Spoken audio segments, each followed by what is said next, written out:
Het nou die oomblik gemis, ag nee.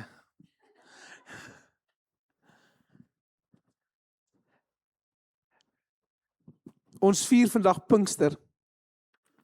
En ek het vir jou baie lang preek voorberei. Ek het rarig. En ek wou korter sing dalk. Want julle weet mos, so net na 11 raak julle so. En die Here het 'n bietjie kom verander, maar ek wil iets met jou share vanoggend oor Pinkster. En ons weet wat Pinkster is. Uitstorting van die Heilige Gees. En ons weet ook dat pastoor het nou vergeet dat die sonnaarskool moet gaan. So die sonnaarskool, julle kan maar gaan.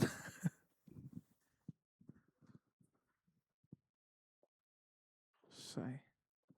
Vat my saam.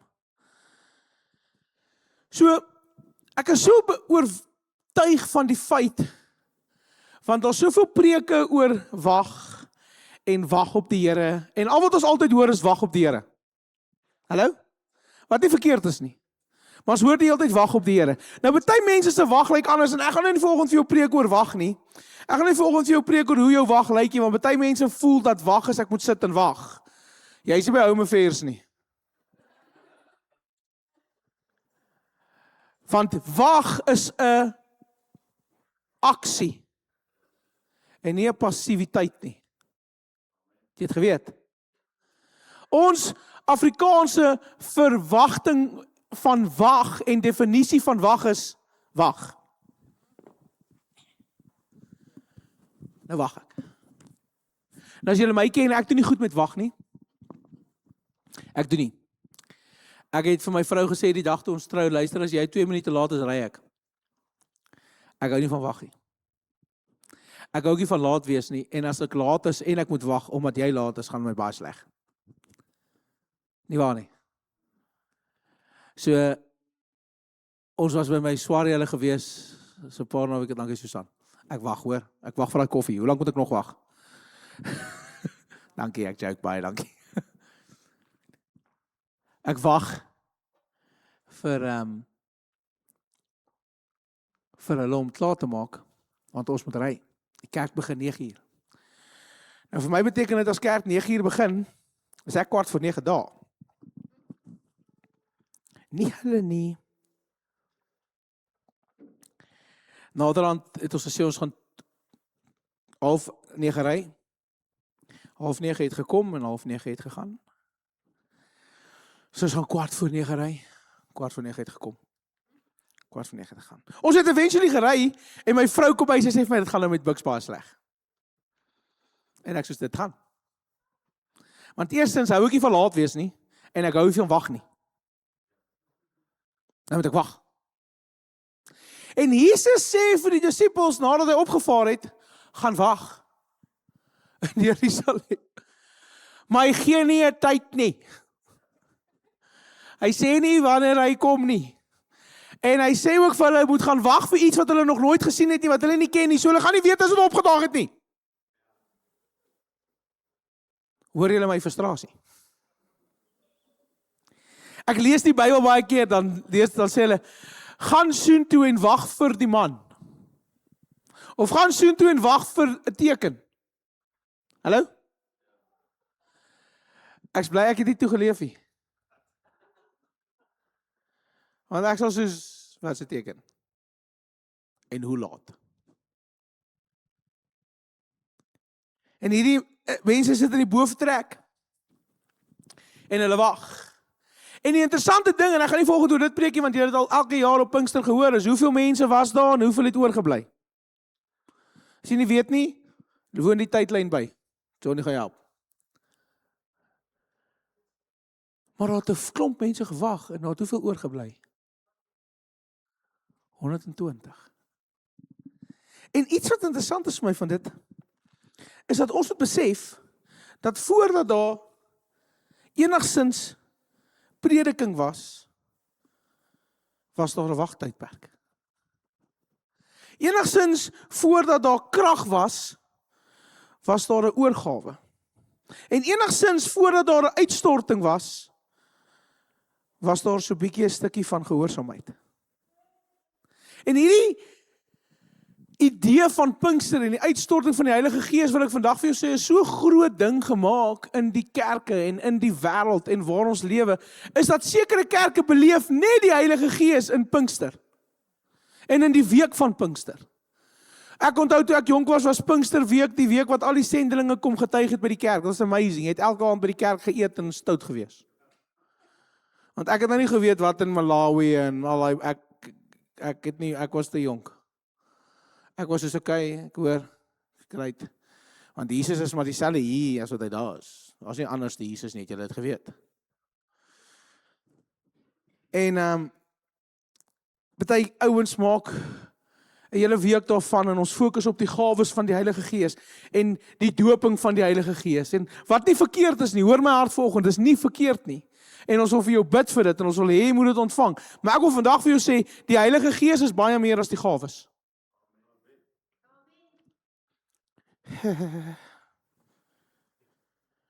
En ek sit myself in die disippels se voete, ek as Bucks nou, met 'n bietjie ADHD plus wat,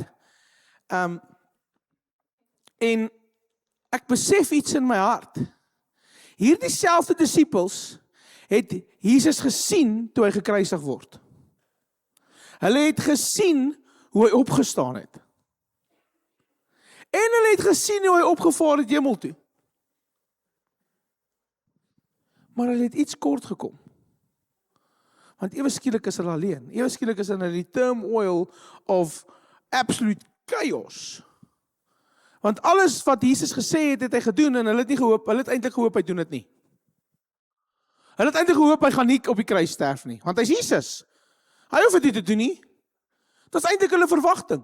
Dit was eintlik hulle verwagting dat nou het hy opgestaan het uit die dood uit. Yes, Jesus is hier, hy's nou terug. Nou let's go. Ons kan aangaan met wat ons gedoen het. Ek wil weer te gaan visvang nie. Ek kan nie hierdie doen.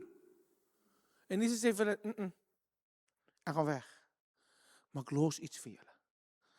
Die bemagtiging van die Heilige Gees. Ek wil vandag vir jou sê, die kerk is nie gebou deur strategie nie. Hallo. Die kerk is gebore deur te wag vir die Here. Die kerk is gebore deur op God te wag. God berei my en jouself baie keer voor vir 'n wagtydperk voordat hy ons krag vir ons vrystel. Kan ek dit so stel? Baie mense wil die genot en die geniet van Pinkster hê sonder 'n boefretrek wag. Kan ek jou sê hoekom die kerk sy krag verloor?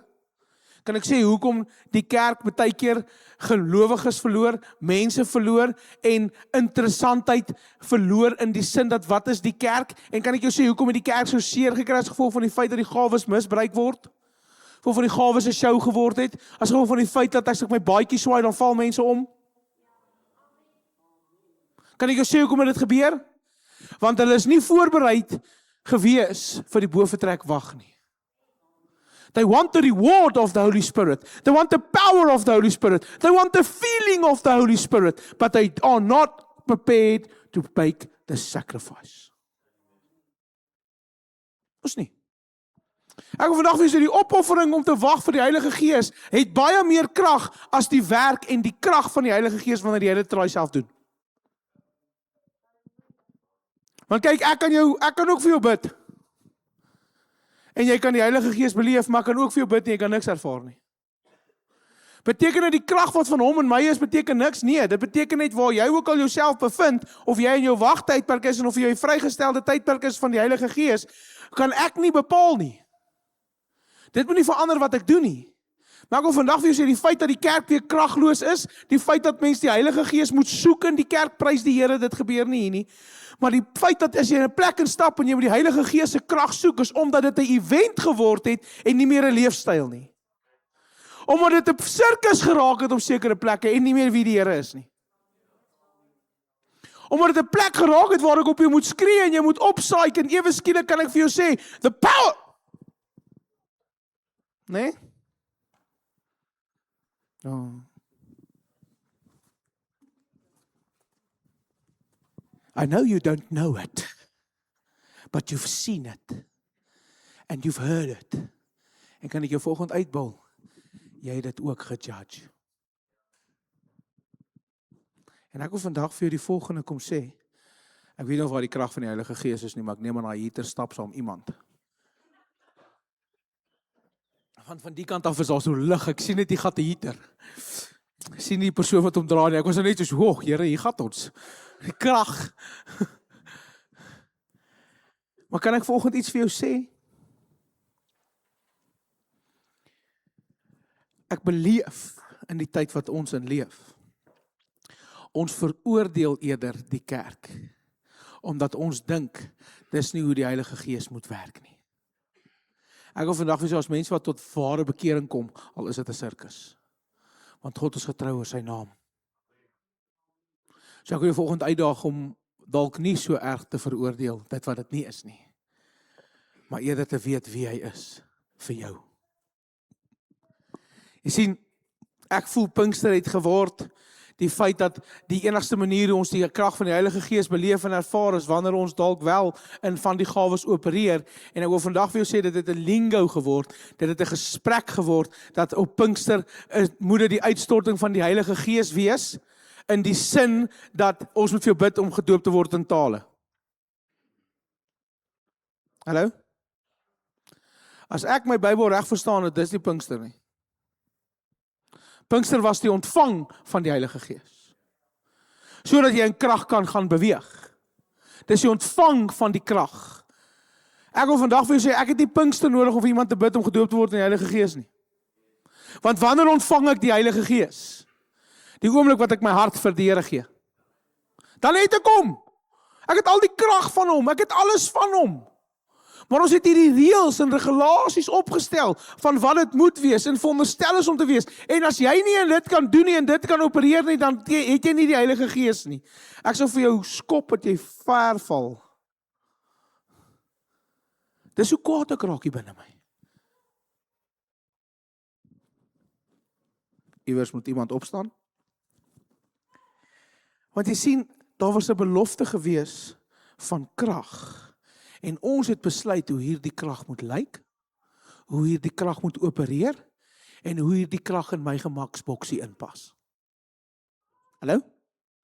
Here, jy kan werk, maar jy moet weet, volgens my. Hallo? Here, jy mag met my praat, maar net wanneer ek reg is. En Here, ek bid asseblief dat hierdie pastoor nou nie vandag hier voor gaan sirkus en te kere gaan en nou, hy moet nie vir my kom bid en sy hande op my sit en my omstamp nie. Hallo? Here sit so stil en stemmig hier. Pastoor, ons sê dit nooit nie. Dis nie ons nie, ons weet wat die waarheid is. Hou op jok, in die kerk. Handelinge 1 vers 4-5 sê, terwyl hy saam met hulle was, het hy hulle beveel om uit Jerusalem weg te gaan nie, maar om te wag op wat die Vader beloof het, want Johannes het met hulle water gedoop, maar julle sal binne nie baie dae met die Heilige Gees gedoop word. Alweer is al nie gesê wanneer nie. Hallo. Haai pastoor, ek kom jou volgende week sien. Wanneer? Hallo? Nee, imagine net gou jy bel die dokter vir 'n afspraak en hulle sê, nee, volgende week is reg. Wanneer volgende week? Nee, volgende week. Imagine jy moet vir 'n operasie gaan en hulle neem jou op. Nee, ons gaan jou volgende week opereer. Okay, great. Maandag is jy soos, yes, let's go. Maar jy moet my doop. Nee, in die week. Wanneer in die week? Nee, ons moet opereer. Wanneer? Nee, ek sal jou laat weet in die week. Dit is die week! Hallo? Verstaan julle dalk die disippels se frustrasie? Julle gaan al hierdie kry, maar julle moet wag. Jy wat nou dalk 'n ma was van 'n klein kind, of dalk kleinkinders gesien het. Imagine gou jy sê vir 'n kind, luister, ek gaan vir jou hierdie koop maak, so jy laat weet wanneer. Gaan my jou sleg. Nee? Iets interessants gebeur hier. Jesus gee hulle opdrag. Hy sê eers, moenie nou beweeg nie. Moenie nou met 'n bediening begin nie. Maar gaan wag. Hoekom? Want as jy nou begin het op jou eie krag dit gedoen. Gaan wag. En ek is so oortuig in my hart, dat die disippels het gesien wat Jesus doen. Hulle is bewus van sy wonderwerke, hulle weet wat hy kan doen, en reeds gedoen het, en ek dink hulle het by hulle self gevoel, ons is fine, let's go. Ons het gesien wat jy doen. Ons het letterlik gemimiek wat jy doen. Ons weet wat jy doen, jy het letterlik vir ons die geleentheid gegee om 'n paar keer te doen wat jy doen. So hoekom is ek nou nie reg nie? Here, hoekom is ek nie reg om nou te gaan en te gaan doen wat jy van my verwag nie? Ja, jy kort nog al een element, en dit is om vir jouself te sê, you are not all that. Om vir jouself te sê, jy is nie die volle pakkie nie. Om vir jouself te sê, okay, ek het nog iets nodig. Want jy sien, ek wil vandag vir jou sê, kerke val, predikers val, mense val wat die Here dien, as gevolg van die feit dat hulle op hulle eie krag staat maak. Ek wil vandag vir jou sê, jy kan nie dit doen nie. Want ons sal krag ontvang, wanneer die Heilige Gees oor ons kom. En Jesus sê eintlik vir hulle, julle is nog nie gereed totdat die Gees nie gekom het nie. Ek wil vandag vir jou sê, verlossing gee lewe, die Heilige Gees gee jou krag vir daardie lewe. Het jy geweet, as jy 'n nuwe foon koop, is hy nie gecharge nie? Nee? Het jy agterkom as jy hom koop, is hy so 33%, 40% gecharge, hang af hoe oud hy is en hoe lank hy op die rak gelê het. Nee, en dan wat doen ons? Dis 'n nuwe foon, so ons tap daai ding pap, op dag 1, om iets te leer, om iets te sien. Hallo? Nie waar nie? Ek onthou die heel eerste keer toe ek een van die fans 'n nuwe fone gekry het, en almal het my vertel wat hy kan doen, ek was op daai ding die heel dag. Jy weet, nou kies ons mos ons polyphonic ringtones. Nou jy daai nog. Huh? En dan kies ek my background. En dan kies ek my SMS toon. En dan kies ek my MMS toon. Vandag sê, weet jy die jong mense wat sê MMS? Not a clue. Julle ken nie die struggles nie. Hæ? En daai charger kabeltjie wat altyd breek. Permanent. Wat julle ook nie vandag weet nie, is daai batterye 3 dae gehou. Hæ? Daai Nokia 3310. Hæ? Daai battery het gehou, jy kan daar iemand doodgooi met daai ding, dan bel jy nog terug. Daai iemand het net in geval. Hæ? Onthou julle dit? Maar daai foon het ook pap geraak die eerste keer toe jy hom kry, want jy het al daai goed gedoen. En al die goed gekies, en dit was uniek, en dit was cool. En onthou julle toe internet uitkom, toe dit nog geraas het? Hæ?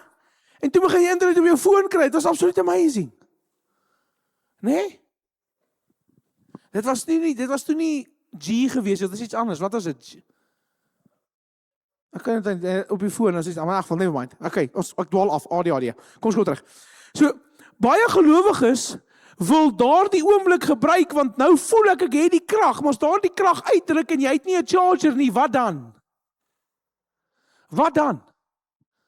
En Jesus het hierdie gesien, en dit is nou vir jou 'n eenvoudige verduideliking, maar Jesus het hierdie gesien. Hy het geweet, hulle kan nou uitgaan, en hulle kan vir mense gaan bid, en hulle kan gaan doen wat hulle moet. Hulle het die vermoë om dit te kan doen, maar hoe lank gaan dit hou?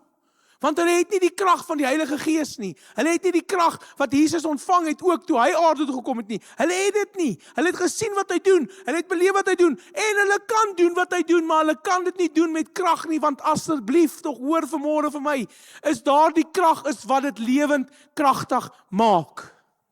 Wat dit onderhoubaar maak, wat dit vir ewig laat hou. Want ek wil vandag vir julle die dag wat ek my hart vir die Here gegee het dit my vir ewig die krag gegee. Want ek het die Heilige Gees ontvang. Voel of ek nou gehardloop het. Het ek nou 'n bietjie op julle geskree, hè? Baie gelowiges is gered, maar hulle is uitgeput. Omdat hulle probeer geestelik lewe met menslike krag. Ek probeer geestelik lewe met menslike krag. Ek sê vir jou vandag, ek sê dit vir baie mense, en ek het 'n vreeslike ingewikkelde siekte wat my permanent moeg maak. Maar as ek moeg raak, beteken dit ek het nie genoeg tyd saam met die Here spandeer nie. Weet jy hoekom? Want as ek sê, hy verkoop my siel, elke dag is hy goed en dierentyd niet, beteken dit hy dra my. Daar is nie so ding soos te moeg nie. Dit beteken ek kom nie by die Here uit nie. Ek lag so vanoggend, bel een van my vriende my wat nou die hele week saam met my was en ook gister saam met my by Street Store was en die week was rof en alles en hy bel my sê vir my, luister die guy, are you still standing up? Ek sê ja, ek's wakker, ek's op, ek go. Hy sê hoe? Ek sê want ek's ingeprop by die bron. Ek's ingeprop by die bron. Ek wil vandag vir jou sê, ek en jy spreek baie keer soveel dood oor ons lewens want ons besef nie wat is dit om met die krag te beweeg nie. Jy geweet dat my en jou lewe as kinders van die Here was nooit bedoel om sonder die Heilige Gees te funksioneer nie. Ons doen dit. Ons kry dit reg. En ons is uitgeput. En elke ding wat ons traai faal. Elke ding wat ons doen kom nie deur nie. Elke ding is 'n mislukking. Hoekom? Dan moet ek en jy myself die volgende vraag vra. As dit die heeltyd nie uitwerk nie, is jy seker jy opereer met die krag of opereer jy uit jouself uit? Nou nie so baie van hierdie woorde nie, Here. Kan ek 'n volgende stelling maak? 'n Kind van die Here se lewe sonder die Heilige Gees word 'n plig in plaas van vreugde. Dan word my Christendom 'n plig, 'n gewoonte en nie meer vreugde nie. Ek lag so lekker. Ek het die vermoë om in 'n ernstige omgewing met ernstige mense, ons gaan nou bid vir iets, dan begin my gebed gewoonlik met 'n grappie. In my gebed. Om te sien, dan trek mense hulle gesigte. En hulle verstaan nie wat dit is nie. En ons moet nou bid om vir die Here dankie sê vir die dag. Dankie vir sy goedheid. Dankie dat hy ons beskerm het. Dan sê ek soos, Here, dankie vir die kos wat ons nou gaan eet. Ons almal soos dis nie waarvoor hy nou moes bid nie. Dan vra ek myself die volgende vraag af, want dit is nie vir my 'n gewoonte om met die Here te praat nie. Kan ek jou sê hoe lyk 'n gewoonte? Kan ek jou verduidelik hoe lyk 'n gewoonte? Kan ek gou vir jou 'n voorbeeld gee van 'n gewoonte? Seën Vader vir die voedsel vir versterking van ons liggame. Voed ook die siele met die brood van die ewige lewe om Christus ontvul. Amen. Klink dit bekend? Klink dit ook bekend wanneer ons sê, dankie Here vir hierdie dag, dankie vir hierdie kos, seën dit in ons liggame, help ons, Here, en sorg vir hulle wat nie het wat ons het nie. Ongelowige gebed, by the way. Jy kan nie vir die Here die werk teruggee nie. Hy het gesê, sorg vir die armes. Hy het nie gesê, geef hom die werk terug nie. Dis 'n gewoonte.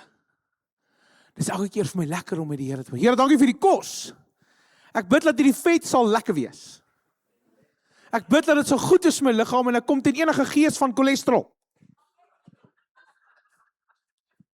Jy's nogal syf hoor. Hæ? Jy sien wat ek weier om hierdie geloofsoortuiging te hê dat sekere goed moet op 'n sekere manier gebeur want ons is besig om die Heilige Gees in 'n boksie te sit. Hulle wag in die boefretrek. Teruggekeer na Jerusalem, toe Handelinge 1 vers 12 tot 14. Hulle teruggekeer na Jerusalem, toe hulle daar aankom het hulle opgegaan na die boefretrek. Hulle het almal eengesind volhard in gebed en smeking. Hulle het saam gewag, hulle het saam gebid, hulle het in eenheid gebly. Die atmosfeer van Pinkster, dit wat ek en jy vandag vier, het vir my 3 kernbelangrike dinge. Die eerste ding is eenheid, want hulle het saamgestem oor hoekom hulle wag. Hallo.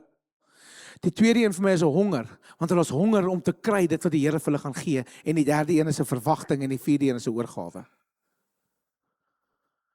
Wanneer ek en jy 'n verwagting het vir 'n oorgawe, om te sê, Here, hier is ek, kom ontmoet my waar ek is, wil ek vandag vir jou sê, sal hy nooit teleurstel nie. God stort sy gees uit waar harte desperaat is en genoegsaam is om te wag. Jy gaan nou vanmôre sê, pastoor, as jy weet hoe lank ek al op die Here wag,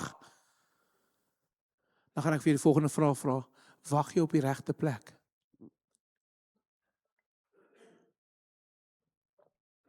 Wie van ons wag op die Here? Kom nou. Wie van ons wag al jare op die Here vir iets? Wie van ons voel, Here, ek wag al jare en niks gebeur nie, ek het nie eens 'n bevestiging meer in die laaste 6 jaar gekry nie. Kan ek jou vanmôre vra of jy op die regte plek wag? Want jy sien, ons is altyd so geïnteresseerd om op die Here te wag, van vanmôre wil ek jou vra, wag jy op die regte plek? Wag jy op die regte plek in jou hart? Wag jy op die regte plek in jou gees? Wag jy op die regte plek in jou kerk? Ek het gesien, daar's mense wat vandag in kerke sit, wat in die verkeerde kerk is, want hulle wag op die Here, want jare terug het iemand in daardie kerk vir hulle belofte gegee, so hulle wag vir die Here in daardie kerk vir daardie belofte. Ek wil vandag vir jou sê, dis nie hoe die Here werk nie. Baie mense sit vasgevang in hulle omstandighede, in hulle gees en in hulle hart, want hulle wag op die Here, maar ek wil vandag vir jou sê, wag op die verkeerde plek.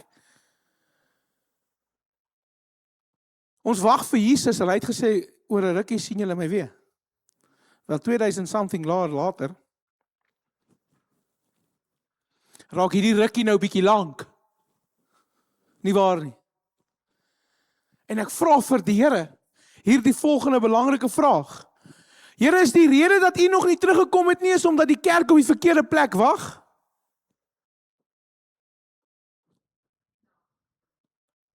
Is die feit dat u nog nie die bruid kom haal het nie, is gevolg van die bruid wat op die verkeerde plek wag? Of besig is om vir die verkeerde goed te wag?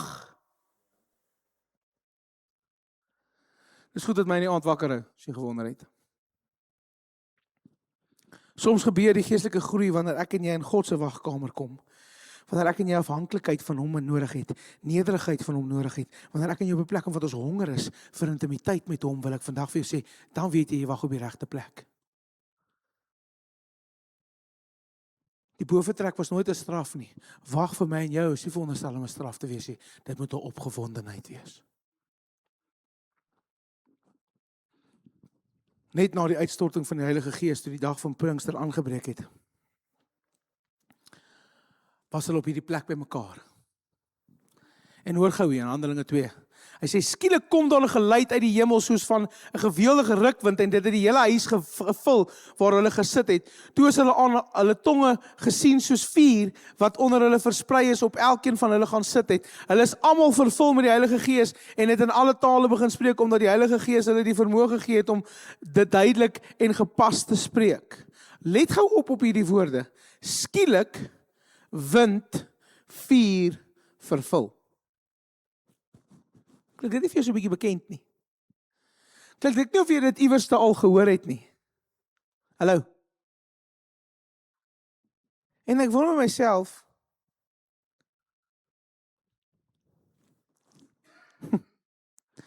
die beloftes van die Here kom baie keer skielik, wanneer ek en jy gehoorsaam is.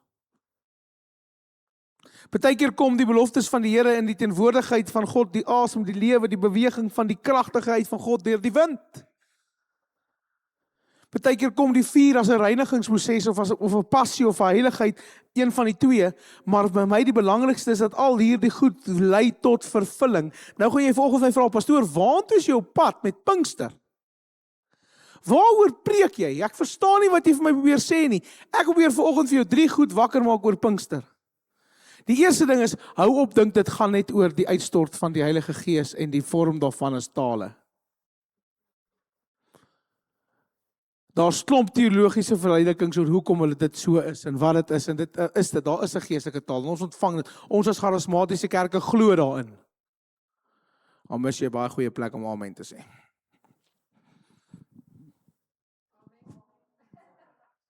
Here, dankie vir hierdie kos, seën dit ons liggame. Ek is so bewus van die feit dat die Here wil hê ek en jy moet in hierdie vreugde ingaan, want dit was met vreugde wat hulle die Heilige Gees ontvang het. Het jy gesien dat ek het nêrens in die skrif gesien dat toe die Heilige Gees gekom het, was ewe skielik almal in chaos en almal was bang en almal was onseker. Het jy dit gelees? Nee. Want jy kan ek jou vandag vir sê, hoe weet jy dis die Heilige Gees? There's never chaos. Daar's nooit vrees nie en daar's nooit iets wat jou ongemaklik laat voel nie. Daar's jou 3 maniere om te weet wanneer iets die Heilige Gees is of nie die Heilige Gees is nie. En in hierdie chaos kom die lewe en kom die mense en Petrus besluit na dit. Nou gaan ek preek, papi. En as hy wil weet wat hy gepreek het, as hy wil weet waaroor enige preek moet gaan, ek sê altyd vir 'n jong ou, as hy wil preek, pastoor, ek weet nie hoe om 'n preek voor te berei, wat om te doen, dan sê ek, gaan na die heel eerste kerk toe. Gaan na die heel eerste preek toe.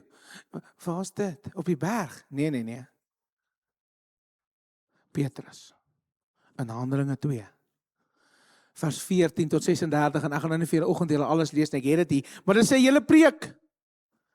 En hy sê, maar Petrus het saam met die 11 opgestaan, sy stem verhef en hulle toegespreek. As jy weer met my moan, omdat ek my stem verhef in hierdie kerk, het ons moeilikheid. Dis Bybels. Petrus het sy stem verhef. En hy sê vir hulle, let's go! Hy moet sy stem verhef. Ek en jy wil altyd stil en stemmig in die kerk staan, ons is toch te bang om te hard amen te sê. Verhef jou stem. Introverte is soos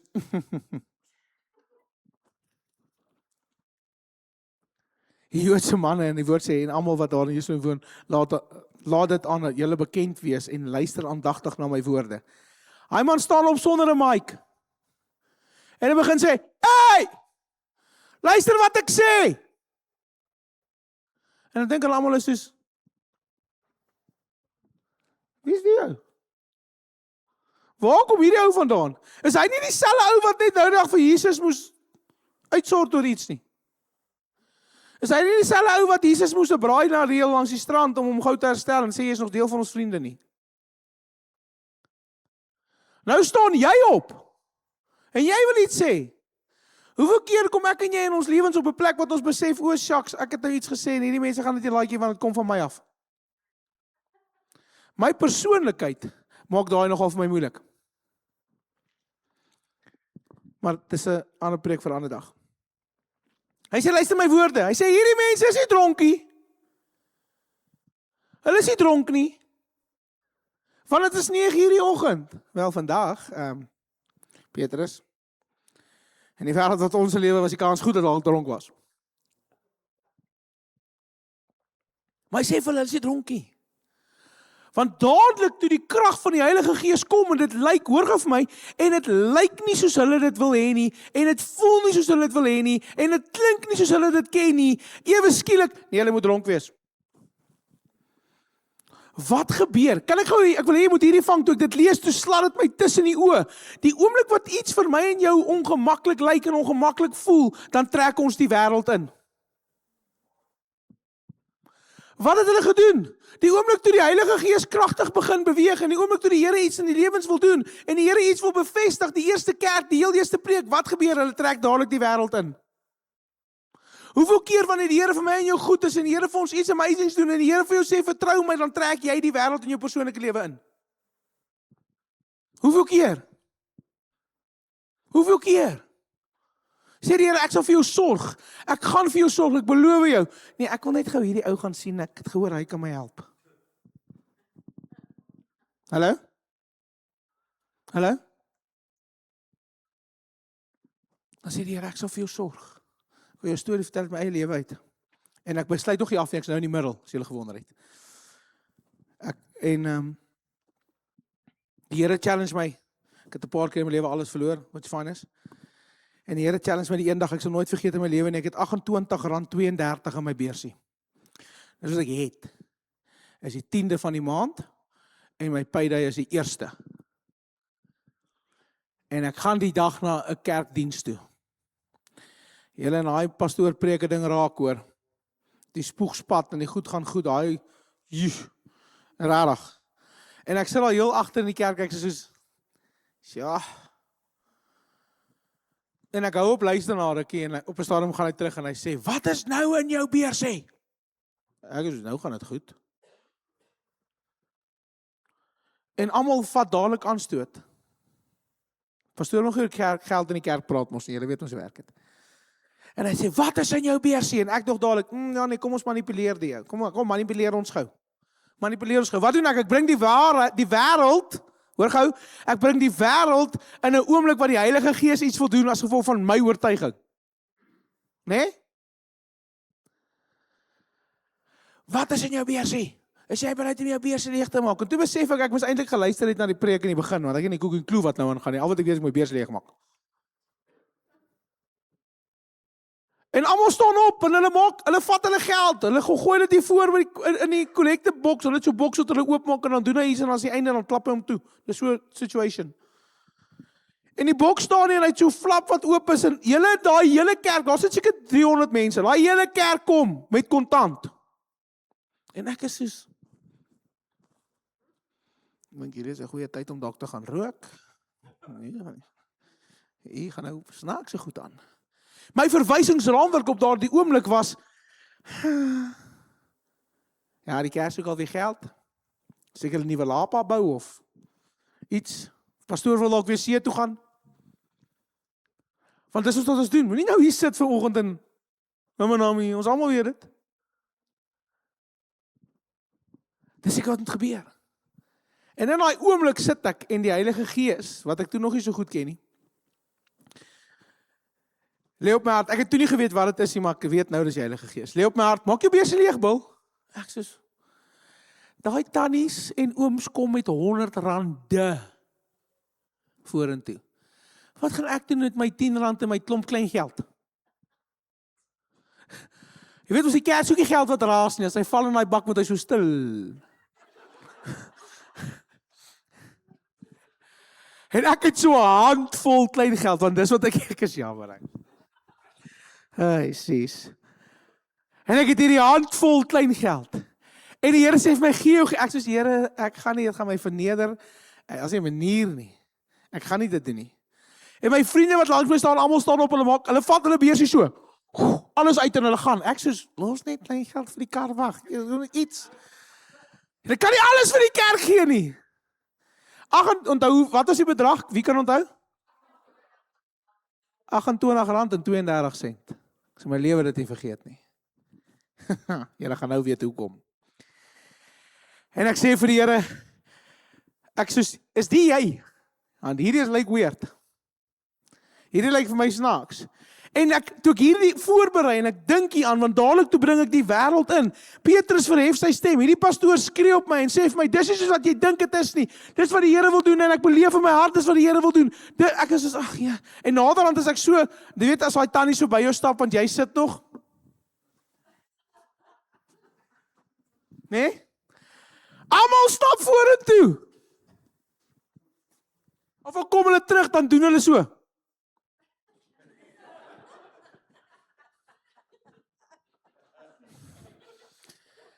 En dan voel ek okay. Want kyk, my persoonlikheid, ek word nou nie deur groepsdruk baie geplan nie. En ek besef toe, okay, my tyd raak nou al hoe minder. Ek wil nie die laaste ou wees wat gaan nie. Want as daar nou 3 of 4 mense is en ek gooi my sak klein geld uit, gaan hulle dink is een van hulle. En ek stap vorentoe en julle nou het ek daai geld so, klomp R5 en 'n R10. En dan 'n R2 en 'n R1 en ek wou die sente los en toe sê die Heilige Gees soos, vat alles. En ek is so, en tot vandag toe, net na hierdie draak nooit met klein geld by my nie. Julle sal nou weet hoe kom. En ek gooi dit uit, en gelukkig gooi ek dit so op my skoot uit, want en dis houtkerkbanke, so daar, jy weet mos. En ek het dit, nou stap ek, en dan sit ek van dit so in my mou in. Nou kop ek om so, nee, mense moet sien, ek loop met so klein geld, nou loop ek so, in my mou. En allemaal so, Here, en hulle bid, en hulle loop, en ek is net so, kan ek net voorkom? Moenie my stamp nie, hulle gaan hoor my geld.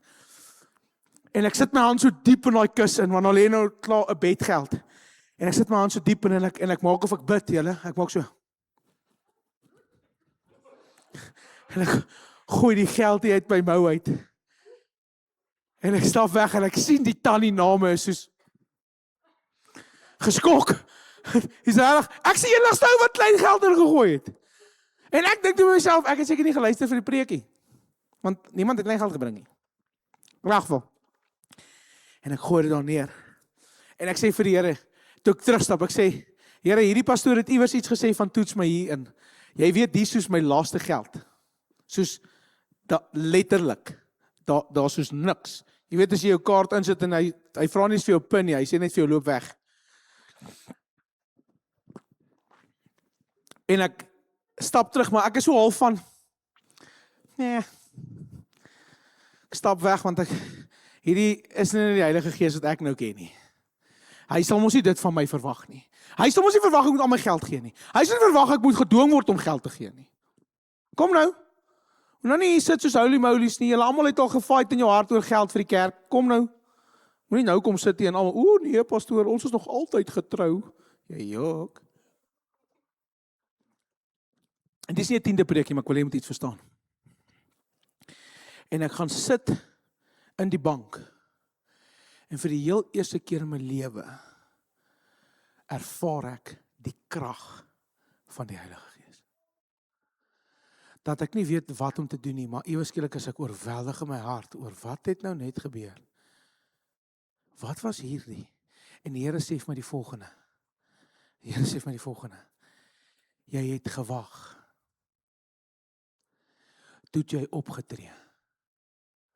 En nou kan ek werk. Jy het gewag.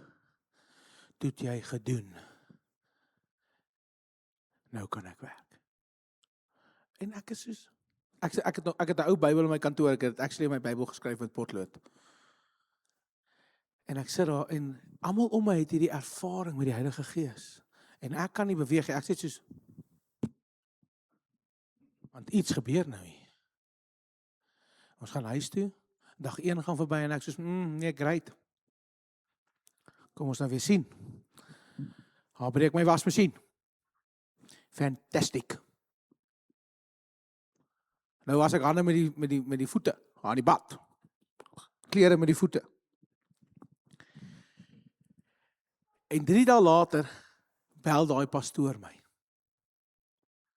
Hy sê, joh, ek het gesukkel om jou nommer te kry, maar ek het by iemand uitgevind wie jy is, want die Here het jou regtig op my hart gelê. Ek sê, ja, sure, bud. Jy wil net weet hoeveel geld het ek gegee.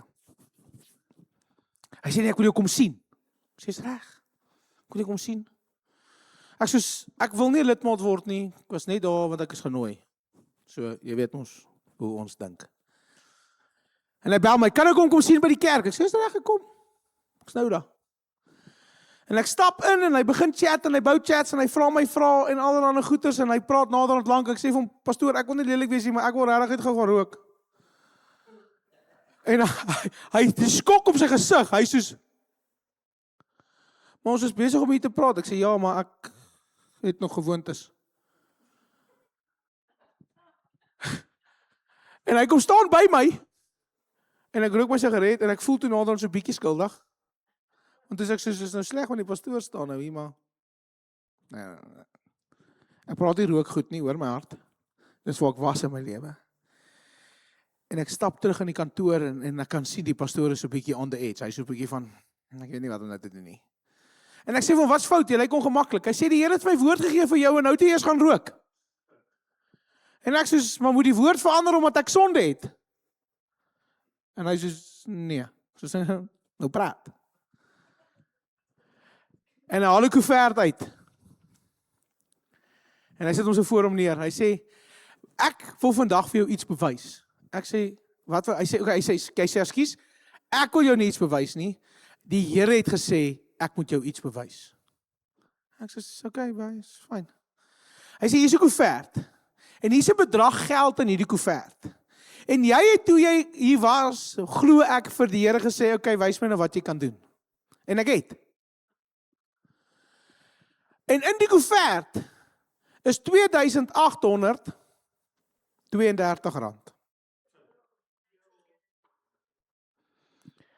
Hy sê vir my, tel. Ek sê, ek wil nie. Hy sê, tel. En ek tel dit uit, en ek soos gooi die koevert uit, en toe val die R2. Ek sê, hey, dis seker my R2 nog. Ek was die enigste ou wat kleingeld ingegooi het. En hy sê, die Here werk nie so nie. Ek wil jy moet weet. Dis nie hoe dit werk. Jy kan nie vir die Here gee en jy verwag dit terug nie. Ek sê, ek weet. Hy sê, maar ek wil jy moet die krag van die Heilige Gees besef. En in daai oomblik sê die Here vir my, jy het die wêreld ingebring in dit wat ek wou doen. Maar ek het reeds die wêreld oorwin. Ek weet wat aangaan in die stelsel van die wêreld. Jy het daai koevert vir 3 jaar in my kas gelos en jy nog gevat nie. Want ek was te bang. En ek besef iets in my hart. Ek en jy kan die wêreld inbring. Ek en jy kan die hele wêreld inbring. In elke situasie wat ons wil. Ons kan die wêreld in die kerk inbring. Ons kan dit doen. Ons kan met 'n wêreldse mentaliteit dink, want hulle is dronk. Maar God het die wêreld oorwin. Wat beteken hy gebruik die wêreld vir sy doel? So ek wil jou vanoggend uitdaag in hierdie tyd van Pinkster, in hierdie tyd van die krag van die Heilige Gees, in die belofte van elke belofte wat hy gemaak het, in die sin van wat hy gesê het hy gaan doen, wil ek jou vanoggend die volgende kom sê, hy lei ons.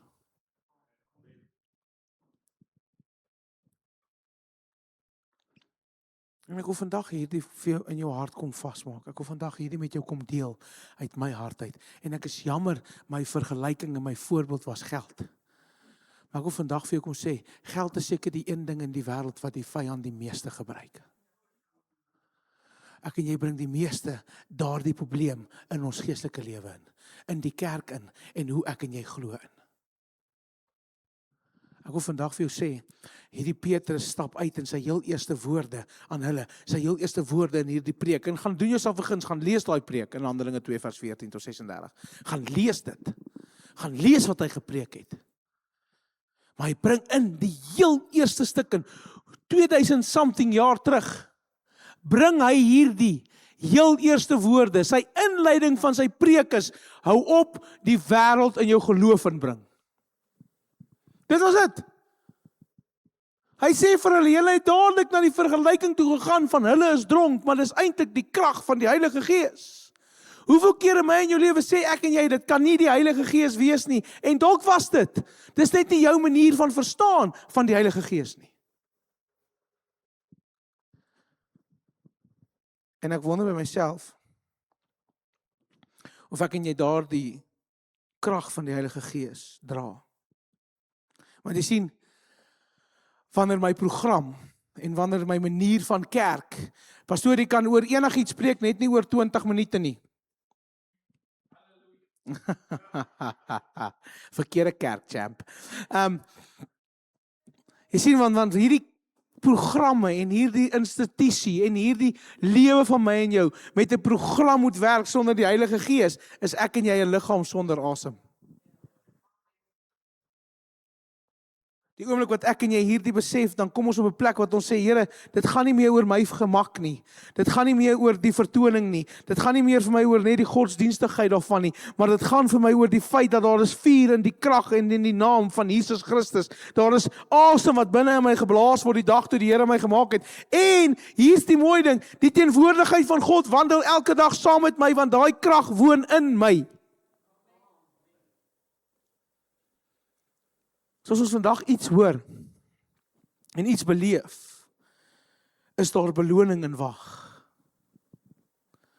Maar die vyand gaan altyd net na jou wag, jou oorwinning probeer steel deur die wêreld in te bring. Hierdie mense wag vir die uitstorting van die Heilige Gees. Hoe dit sou lyk en hoe dit is, het hulle nie geweet nie. Hulle het net bespiegel, net gewonder. En die oomblik, hoor, ek wil hê jy moet hierdie waarheid hoor, die oomblik toe die krag van die Heilige Gees in hulle lewe tasbaar raak, en hulle begin in alle tale praat, en dit is bietjie chaos, en dit is bietjie te mekaar, kom die wêreld in en wil dit steel. So kan ek en jy ophou direk na ons grootste oorwinning, die eerste struikelblok, die eerste pottel, kan ons ophou en omtrap, want dit gaan altyd gebeur.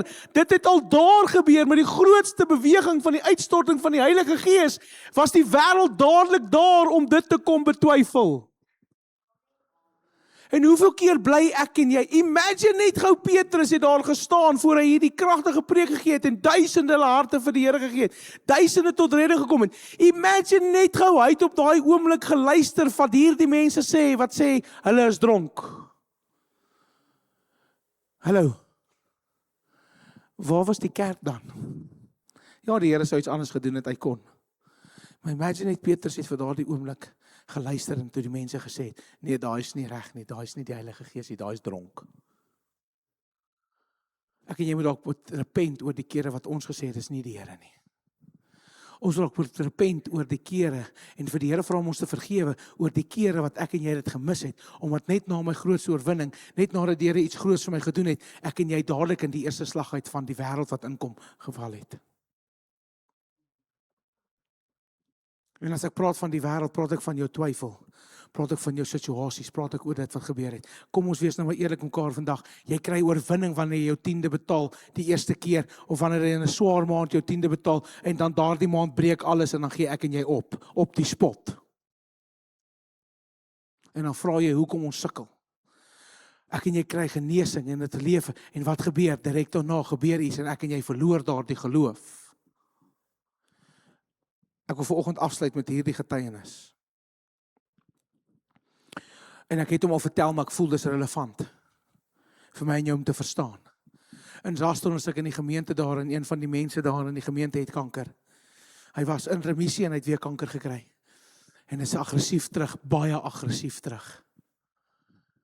En hy kom die Sondag kerk toe, dis net in COVID julle. En hy kom kerk toe en ons bid. En ons bid vir hom. En dis 'n massive krag uitstorting van die Heilige Gees, massief. En ons beleef het. Hy moet die Woensdag vir scans gaan, hy gaan Vrydag die uitslae hê. Daardie Woensdag gaan hy vir scans en hy kom Vrydag bel hy my.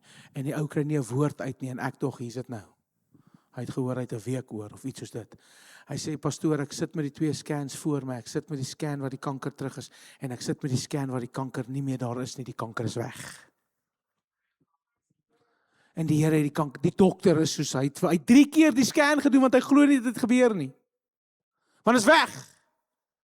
En ons sê, prys die Here, loof die Here. Daardie Sondag kom getuig hy in die kerk en hy vertel die storie van hoe die Here hom van kanker genees het. 'n week later toe hy COVID, 2 weke later toe hy dood. Ewe skielik, net na die wonderwerk, het die wêreld ingekom en ons is ewe skielik die COVID kerk gewees. Ons het hom nie gerespekteer nie en nie spasie gehad nie en nou is hy dood. Die wêreld kom in om die oorwinning te kom steel. En ek sit by die Here en ek sê, Here, hoe genees jy kanker? En COVID vat hom. Regtig? Hoe nou hierdie groot oorwinning kom steel hierdie, want toe moet die kerk toemaak en almal praat van die kerk en almal is kwaad vir die kerk. Hulle familie is kwaad vir ons. Want jy het nou net vir hom gebid en hy's genees, maar julle is die rede dat hy COVID gekry het, want almal het om hom gestaan.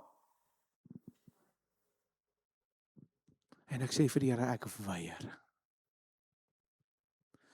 dat die wêreld daai oorwinning steel. Dat die wêreld daardie getuienis steel.